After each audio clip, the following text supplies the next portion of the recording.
नाज़रीन आगे बढ़ेंगे, आपको बताएंगे कि बांग्लादेश में तलबा और सियासी रहनुमाओं के खिलाफ भारतीय रियासती दहशतगर्दी के इक़दाम जारी हैं। उस्मान हादी के कत्ल के एक रोज़ बाद नेशनल सिटीज़न पार्टी के सीनियर लेबर रहनुमा मोहम्मद मुतालिब सिकंदर को खिल्ला में गोली मारी गई, जबकि बंगाल सियासी रहनुमा हसनात अब्दुल्ला भी भारतीय दहशतगर्दों के निशाने पर हैं।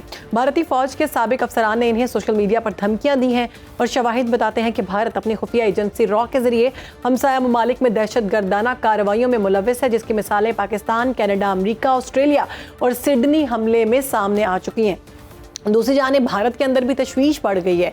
कांग्रेस रहनुमा जो हैं उनकी जानिब से सरबराही में पार्लिमानी कमेटी ने खबरदार किया है कि बांग्लादेश में हालिया सियासी कशीदगी, चीन और पाकिस्तान का बढ़ता असर, जमात इस्लामी की सियासी वापसी और अवामी लीग पर पाबंदी नई दिल्ली के लिए सबसे बड़ा स्ट्रेटेजिक चैलेंज बन चुकी है। कमेटी की रिपोर्ट में वाज़ेह किया गया कि अगर भारत ने अपनी पॉलिसी बर वक्त ना बदली तो वो ढाका में अपनी स्ट्रेटेजिक अहमियत खो सकता है। बांग्लादेश में भारतीय रियासती दहशतगर्दी, खत्म अदम इस्तेहकाम और हिंदुत्वा सोच के बढ़ते असरात आलमी अमन के लिए खतरा हैं। पाकिस्तान पहले ही आलमी सतह पर भारत के मुखालिफ और मुदाखलत और दहशतगर्दी की पुष्टपनाही के हवाले से बहुत दफ़ा बाखबर कर चुका है। बांग्लादेश में नौजवान रहनुमाओं पर हमले इस हकीकत को वाज़ेह कर रहे हैं कि दुनिया को भारत की रियासती दहशतगर्दी पर संजीदगी से नोटिस लेना होगा, वरना खित्ते में तसादुम का खतरा मजीद बढ़ सकता है। इसी तमाम तर सूरत हाल पर हम बात करेंगे। हमारे साथ मौजूद है चेयरमैन है तहरीक जवानाने पाकिस्तान पार्टी के अब्दुल्ला हमीद गुल साहब। बहुत शुक्रिया अब्दुल्ला हमीद गुल साहब प्रोग्राम में वक्त देने के लिए। बांग्लादेश में उस्मान हादी को नाहक कत्ल किया गया और मोहम्मद मुतालिब पर हमलों को आप किस तनाजुर में देखते हैं? क्या ये वाक़यात भारत की मुनज़्ज़म रियासती दहशतगर्दी के सिलसिले में और इसके अलावा भारत के जो साबिक फ़ौजी अफसरान की जानिब से फेसबुक पर, सोशल मीडिया पर बंगाली रहनुमा जो है हसनात अब्दुल्ला, उनको भी खुली धमकियाँ दी जा रही हैं, तो आप क्या समझते हैं कितना खतरनाक रवैया ये? बिस्मिल्लाहिर्रहमानिर्रहीम, बहुत बहुत शुक्रिया। देखें, जहाँ तक भारत का ताल्लुक है, इसमें कोई शक व शुबा नहीं है कि भारत की रियासती मुनज़्ज़म दहशतगर्दी जो है वो पूरी दुनिया को मुतासिर कर रही है। अभी ऑस्ट्रेलिया के अंदर उनकी रियासती दहशतगर्दी का एक अमली नमूना पूरी दुनिया ने देखा, जिसको बड़ी चालाकी से हिंदुत्व ने जो है वो पाकिस्तान के सर मढ़ने की कोशिश की, लेकिन 12 घंटे के अंदर ही अल्हम्दुलिल्लाह उनका जो है वो भांडा फूटा और नतीजतन पूरी दुनिया ने एक्नॉलेज किया और मजबूरन जो जयशंकर था उसको ये तस्लीम करना पड़ा ऑस्ट्रेलियन वजीर आजम का, वजीर खारजा के साथ, कि ये उनके अपने लोग थे। अब बांग्लादेश के अंदर आप देखें कि उनकी सरहद तक जाके लोग पहुंच गए।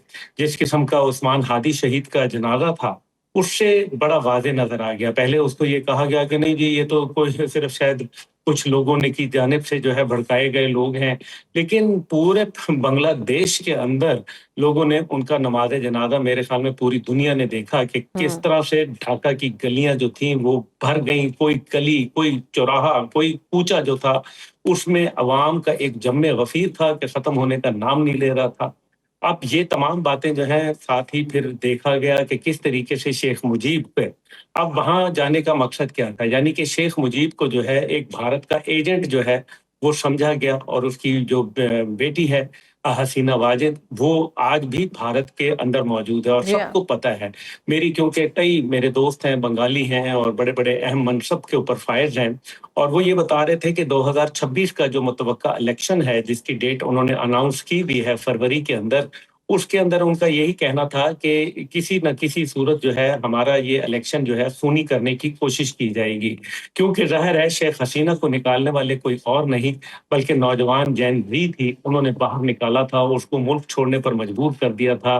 वो कातिल थी, उसने 1400 लोगों का जो है वो कत्ले आम करवाने का हुक्म दिया। यूनाइटेड नेशन की रिपोर्ट के ऊपर उस पर मुकदमा कायम किया गया, अदालत में मुकदमा चला, वो हार गई। भारत ने अपने तमाम हीले हथकंडे जो है वो अपनाए, लेकिन उसके बाद भारत जो है उसमें कामयाब ना हो सका। और फिर शेख हसीना को जो है वो बाकायदा आईजी जो पुलिस थे, उन्होंने जब वादा माफ गवाह बने और उन्होंने जो है जब ये गवाही दी कि जो मुझे शेख हसीना ने बराह रास्त हुक्म दिया था, उसके ऊपर शेख हसीना को जो है वो जो है सजा मिली और उसकी पार्टी को जो है वो बैन किया गया, अवामी लीग को। अब नतीजा ये निकलता है कि अवामी लीग बैन हो चुकी है, इसलिए वो चाहते हैं कि भारत का हमेशा से जो वतीरा है कि अगर बात उनके अपने बंदे तक नहीं पहुंच सकती तो फिर वो किसी हद तक भी नहीं पहुंचेगी, यानी कि अगर शेख हसीना नहीं तो पूरा बांग्लादेश नहीं। ये बात जो है मेरे ख्याल में वहाँ की आवाम जो है बहुत अच्छी तरीके से समझ चुकी है, जान चुकी है, और वो ये इस टाइम पे बिल्कुल भारत की दुरुस्त किसी फरमा भी रहे हैं किस्म अब्दुल्ला की हमीद गुल साहब। इन्वॉल्वमेंट भारत को की रॉ के जरिए मुदाखलत और बांग्लादेश में टारगेट किलिंग का बढ़ता सिलसिला, इससे जनूबी एशिया में अदम इस्तेहकाम और मुमकिन तसादुम के लिए क्या खतरात पैदा हो सकते हैं? जनूबी एशिया को तो आप भूल ही जाए ना, अभी तो पूरी दुनिया की बात करें। क्या एग्जैक्टली कनाडा के अंदर भारत का खतरा नहीं है? क्या बिल्कुल है। अमेरिका के अंदर नहीं है? क्या ऑस्ट्रेलिया में खतरा नहीं है? क्या पाकिस्तान में खतरा नहीं है? कौन सा मुल्क है जो भारत की रियासती दहशतगर्दी से जो है वो छुपा हुआ है? कतर के अंदर आप देखें 8 लोगों को जो है वो फांसी की सजा सुनाई गई। भारतीयों को क्यों सुनाई गई? इसी वजह से क्योंकि वो वहां जासूसी कर रहे थे। इस टाइम पे ईरान ने उनके ऊपर जो है सफरी पाबंदियां, जो जिस तरह से पहले उनको मादी में छूट थी, फ्री वीजा पॉलिसी थी, वो खत्म कर दी गई। तो ये जो तमाम भारत जो आइसोलेशन का शिकार हुआ, और भारत का सबसे बड़ा जो मसला था वो बांग्लादेश था, जहां उसकी सालों साल की इन्वेस्टमेंट थी। 1960 से शुरू की हुई अगरतला साजिश केस जो थी वो शामिल थी, शेख मुजीब के ऊपर इन्वेस्टमेंट थी, उसकी पार्टी पे इन्वेस्टमेंट थी, रॉ का वहां बकायदा सबसे बड़ा ऑफिस मौजूद था। इंडिया से हट के जो ऑफिस था, सबसे बड़ा रॉ का ऑफिस जो है वो बांग्लादेश में मौजूद था। इसी तरीके से उनकी जो डिप्लोमेटिक एफर्ट्स थी वो जीरो बिल्कुल हुई, बिल्कुल उनकी जो पॉलिटिकल एफर्ट्स थी वो तबाह हो गई, वो तबाह होती उनकी जो बिल्कुल दिखाई दे रही है। मिलिट्री अब्दुल्ला हमीद गुल साहब, भारतीय पार्लिमानी कमेटी की रिपोर्ट में वाज़ेह तौर पर यह सामने आया है कि चीन और पाकिस्तान की बढ़ती कुर्बत को भारत के लिए बड़ा खतरा करार दिया गया है। यानी पाकिस्तान की अगर किसी से भी कुर्बत बढ़ रही है तो इनको अलग से ही अपने दिल में खलबली होना शुरू हो जाती है। तो भारत के इस खौफ को आप किस नज़र से देखते हैं? इसलिए रॉ को इन्वॉल्व किया जा रहा है हर तरफ दहशतगर्दी के लिए?